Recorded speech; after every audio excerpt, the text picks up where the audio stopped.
guys, welcome back to my channel. Today's video is going to be more of a chatty style video where I kind of run you guys through the mini cut that I did. So I just did a 10-week cut. I didn't really have any expectations. My main goal was to lose like a ½ pound to 1 pound per week, which I definitely accomplished. So I started this cut mid-July and it's now end of September. So I started this cut I think at 124.5 pounds and now I am 118. So I lost about 6.5 pounds, which is a little over a ½ pound a week, which was right in my goal. Whenever I start to do a cut or a bulk, I really love to go slow so I can maintain the progress and make the most out of it. So if I rush through a cut, for example, I might not be prioritizing protein, I might be losing muscle mass, maybe I'm not staying, as fueled as I could be, and so I don't want to lose any of the gains that I've had while I'm losing fat. So I love to do cuts super slow. That also helps you maintain the progress a whole lot more. Very similar to a bulk. If you do things too fast, you're going to gain more fat, whereas if you do things very slowly and methodically and strategically, you're able to slowly increase your protein, slowly increase your calories. Decreasing the cardio over time will help minimize the fat gain but maximize the muscle gain. So that's the whole point of a bulk. You could do a dirty bulk if you're comfortable with losing or with gaining fat along with gaining muscle, totally fine. But when you do things, it's kind of like, how much fat are you willing to gain during a bulk and how much muscle are you willing to lose? Hopefully none during a cut, but that's why I like to do things super slow. And the reason for this cut was that I'm going on vacation actually in a few days, which I'm so excited. So I was weighing at like 124, 125 and cut down to 118-ish. So I wanted to lose anywhere between like 5 and 10 pounds of fat just before vacation, because why not? And don't get me wrong, like I didn't not like how I looked then, but just when you go on vacation, you want to look your best, feel your best, and it's also like a little goal that I had at the time to do. So yeah, that's kind of why I went on this cut. Whenever I do things, whenever I program for myself or my clients, I like to keep things super slow, steady, and really allow myself to maximize my gains, whether it's losing fat, gaining muscle, so that I can stay there for as long as possible and really hold my fat loss for as long as possible. But as soon as I get back from vacation, I will be doing a reverse diet and going into a building phase, which I'm super excited about. That's kind of my plans for what's next. So I'm going to run you through how I lost this like 6 or 7 pounds. And yeah, and I also want to give you guys some tips for fat loss as well in this video. So when I started this cut, I was eating at about 1,800 calories, and I recently just dropped down to 1,200 for my last week or so, just to really maximize fat loss for the last week. So basically over 10 weeks, I only dropped 600 calories, like very strategically. So I was eating at 1,800, I think like after 2 weeks, I dropped down to 1,700, another 2 weeks, 1,600, another 2 weeks, 1,400, another 2 weeks, 1,200, something like that, but very small increments. So basically throughout these 10 weeks, I was only dropping 50 to 100 calories per day to drop myself down to like 1,200, 1,250. So I guess I only dropped down 550 calories per day, and that was definitely enough to help me lose 6 or 7 pounds within 10 weeks. Obviously, if you're looking for a more drastic change, you can drop your calories much faster than I did, but personally, the way that I like to do things are very slow, progressive, and sustainable. So when I was doing my cut, I only dropped like 100 calories after the first 2 weeks, dropped another 100 calories for those 2 weeks, dropped another 100 calories for the next 2 weeks, until I hit my 8-week mark.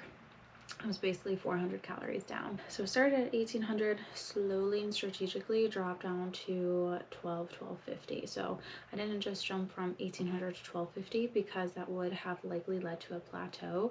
So again, drop everything in small increments. Don't just drop down 500 calories, your first week and expect to keep losing that same amount of weight within the next, 6 weeks. Or however long you're going for. So I drop down slowly every 2 weeks, 50 to 100 calories, and that helps prevent plateaus basically. And then same thing with cardio. I was starting at like maybe 20 minutes of cardio a few times a week, and then I slowly added in basically 5 to 10 minutes of cardio a day per week. So I was doing like 20 minutes, let's say like 4 days a week. Now I'm going basically up to 60 minutes 7 days a week. So definitely high on the cardio for my last week. It was definitely not that extreme the previous weeks. I slowly added about 5 to 10 minutes of cardio per day per week as I got further down the road in my cut. So again, small changes over time will help prevent plateaus, and you want to make sure things are progressive. So don't just drop 500 calories and expect to keep losing fat, because eventually your metabolism is going to say like, okay, well now we just eat at 1200 calories and it is what it is, and you can't really move down from that. So that's what's really important. Say you do lose a couple of pounds, now your metabolism is regulated at 1300 calories. It's really hard to drop down even more from that or increase cardio if you're already at a high cardio level to increase that fat loss again. So do things slowly, strategically, to help prevent plateaus and to allow you to keep your metabolism somewhat healthy in order to slowly break down fat. And then in terms of my macros, I have MyFitnessPal loaded up right now. I really just keep my macros very steady, and like even like if you've ever worked with me as a client, I don't really care about macros all that much. As long as you're hitting your protein, you should at least be eating 1 gram of protein per pound of body weight per day. So like I weigh 18 pounds right now, so I'm eating more than that. I'm eating like 125-ish grams of protein. But let's see how many grams of protein I was eating back then. Yeah, so when I was, I have from end of June, a full day of eating, I was eating 151 grams of protein per day. So at my higher calories, I was eating like 150 grams of protein per day. Now I'm eating closer to like 120, 125 grams of protein. So as I drop my calories, I'm still prioritizing protein in every single meal throughout the day. I'm keeping protein high. A, that's going to help you not lose muscle mass, and B, personally, it helps keep me satiated and make sure that I'm not losing all my gains, basically, because when I lose fat, I don't want to lose the muscle that's underneath. I want to maintain the muscle that's underneath, because that's what's going to make you look really toned and not make you look like skinny fat, basically. So if you're losing muscle as well as fat, you have a higher chance of basically looking skinny fat. And personally, I want to look lean, I want to look toned, I want to like showcase the muscle that I have. So I always keep my protein high, and I never go under 1 gram per pound of body weight. So for me personally, I kept my split the exact same as it always has been. I just changed the workout slightly. So as I could feel myself feeling less strong, basically, I cut out barbell movements and I replaced them with heavy, say the same exercises, but heavy with machines or with dumbbells. Personally, I was just feeling very weak with my, barbell back squats, barbell deadlifts, barbell bench press. And so I wanted to stay heavy, but also stay on the safe side of things. And I was just kind of getting bored of my workout, so it was a really nice excuse to change my workouts for a bit. But the structure of my workouts the exact same. Instead of doing barbell bench press on push days, I was doing dumbbell bench press. Instead of doing deadlifts on or RDLs on hamstring focused leg days, I was doing dumbbell RDLs on hamstring focused leg days. So literally the exact same workouts,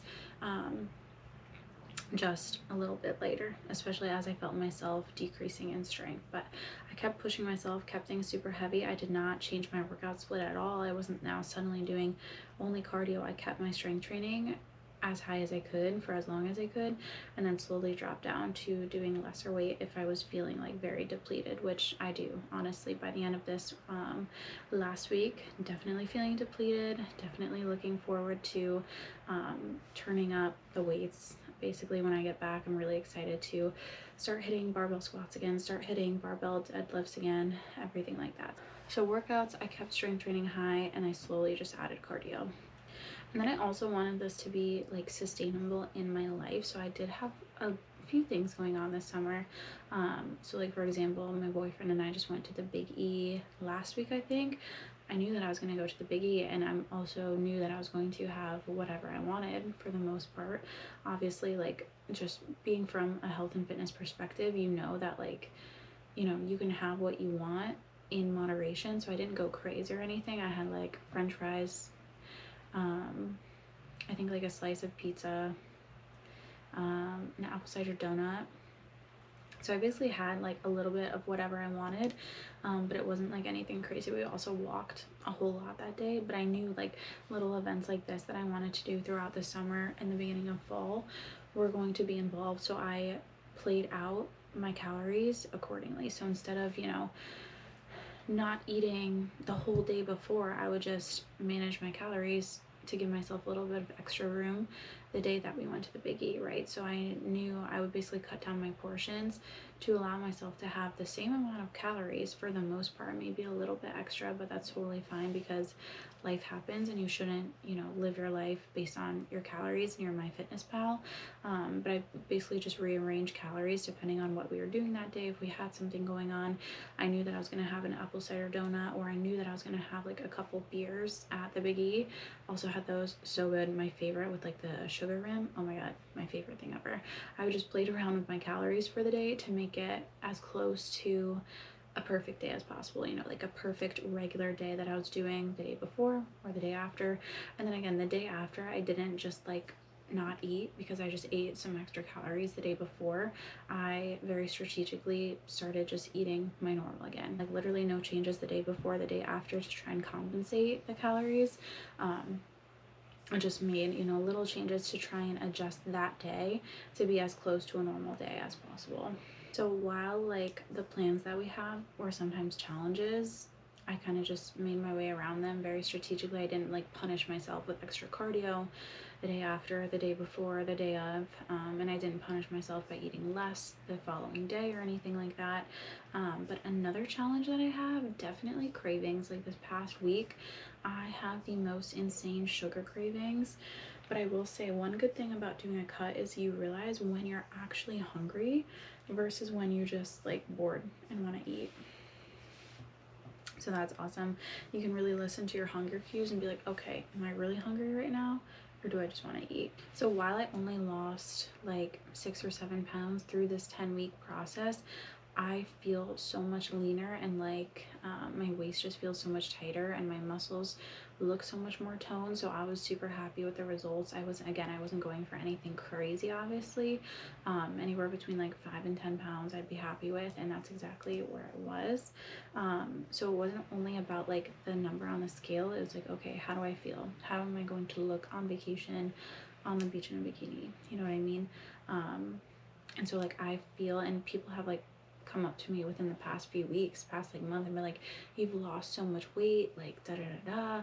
And really it was just like 5 to 7 pounds, like literally, like that's how much.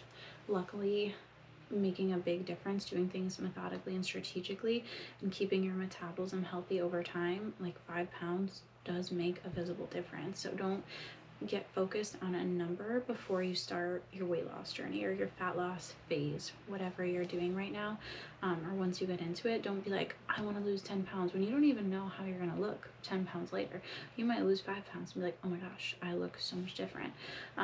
So for me, I was like, okay, like 10 pounds would be great. Like that's like the top of my goal, but I didn't even lose that. And I'm like super, super, super happy. And quite honestly, like it would have been like a bigger challenge to lose those extra few pounds, and I'm happy with where I am now. So don't come up with like a number like, oh, I want to lose 20 pounds by this date in 2 months from now, when you don't really know how that's going to look on your body, especially if you haven't been strength training for years and you don't have enough muscle underneath. It's not the wisest to go in with this big fat loss goal, because say you do lose that and you're like, oh, now I don't have any muscle tone underneath, so I don't look as well as I wanted to. So don't go in with a certain number that you want to lose. Take your time with it. Definitely work with somebody who has experience in this if you need help. Do not go through it alone. I am a personal trainer. I train in-person clients and online clients as well. So if you're looking to lose fat and you either don't know where to start or you need a little bit of extra help motivation, things like that, I would absolutely love to work with you. The link is below.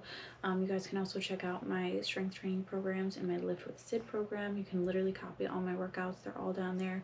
But if you have some serious fitness goals that you want to reach and you don't know how to reach them, go fill out the application to work with me one-on-one. I'd love to work with you guys, especially this fall / winter coming up. It's a great time to really focus on your fitness goals, so go check that out if you're interested.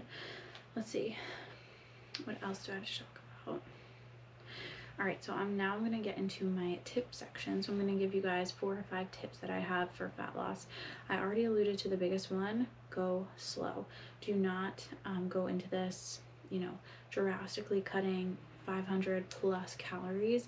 Do super small increments. Personally, for me, I've been working out for so long, I know my body so well that even making an 100 calorie decrease is going, like, I'm going to see differences on the scale. I might not see differences physically in the first few weeks, but like even a 100 calorie deficit is going to start making changes for me, and I know that just because I've done this so many times.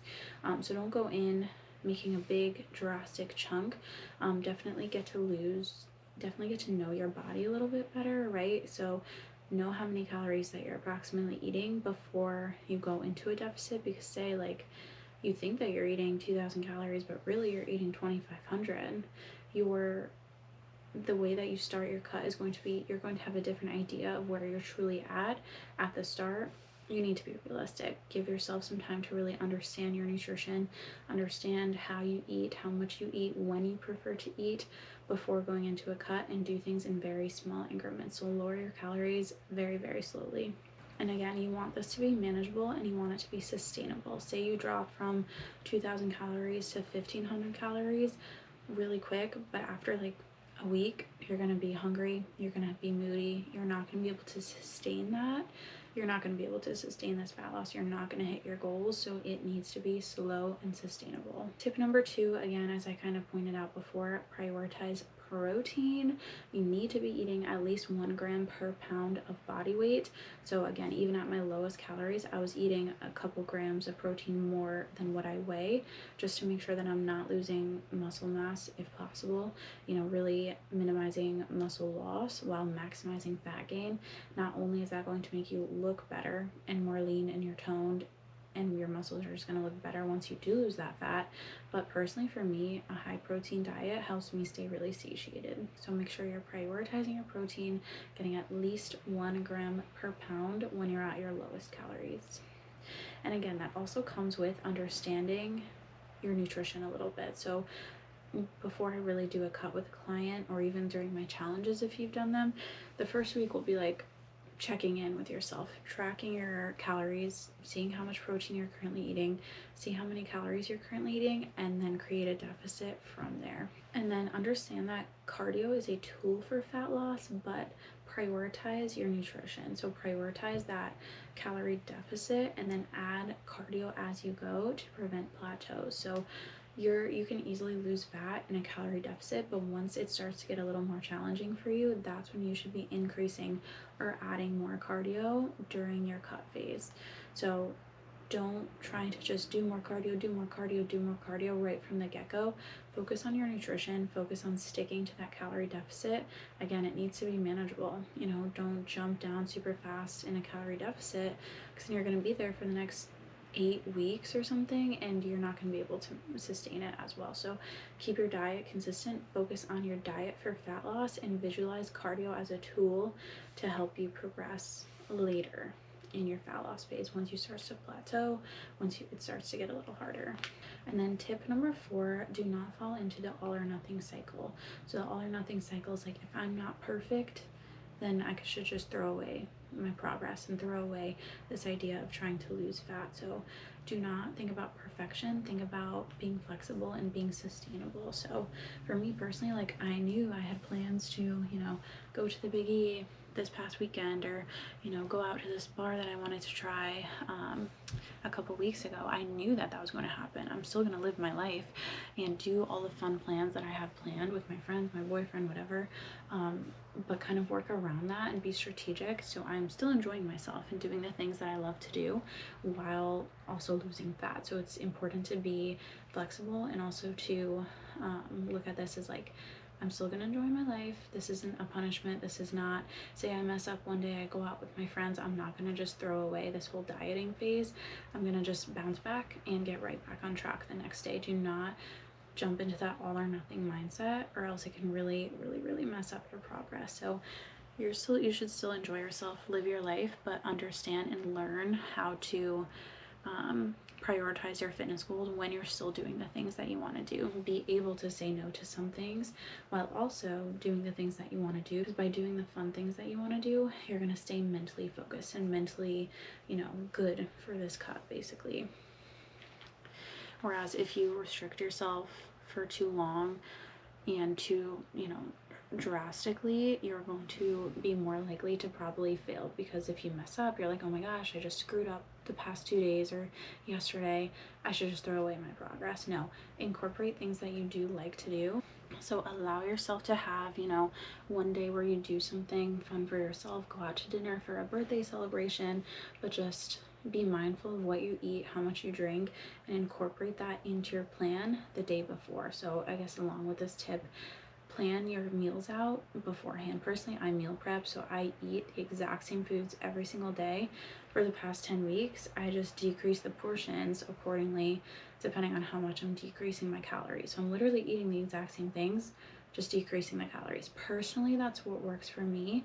Some people, they cannot eat like that. They're like, I need to eat different things every day or else I'll lose my mind. So understand yourself and be flexible and be realistic with yourself, I guess, is the point of this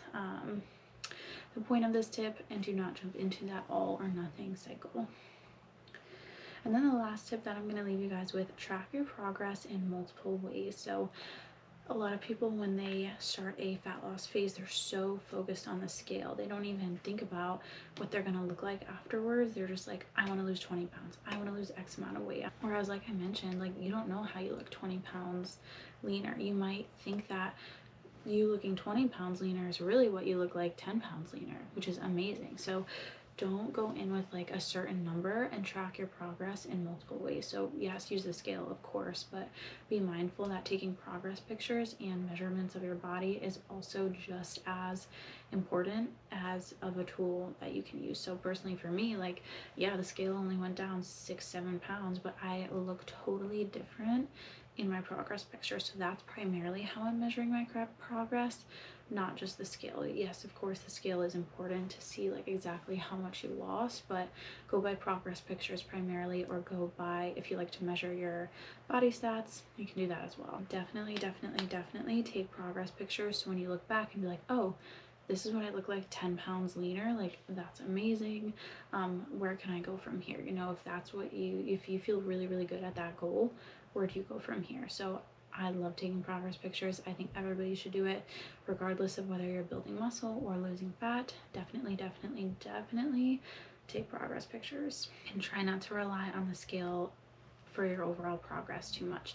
Think about how you look, think about how you feel, and go based on that primarily. Quick little update. This is literally the day after that I filmed this video. I hit a new low weigh-in of 117.5 pounds. So starting at 124.5, I got down to 117.5. So exactly a 7-pound fat loss, while maintaining a 56.9 skeletal muscle mass and getting down to a 12.8% body fat percentage, which I think is the lowest that I've ever been. So super proud, just little update. And yeah. But yeah, let me know if you guys have any questions about doing a fat loss phase. Again, my DMs on Instagram are always open at SydLerz.Fitness. If you guys are, you know, looking to work with somebody to help you achieve your fat loss goals, I am a great person to do that. I love doing that for all of my clients, both in person and online. So go shoot me either a DM or fill out the link down below to work with me one-on-one. If you're looking for some workout inspo, I have my Lift with Sid program, which is amazing. You can literally copy all of the workouts that I do currently and that I've done recently. And yeah, train just like I do, and you're gonna start seeing results.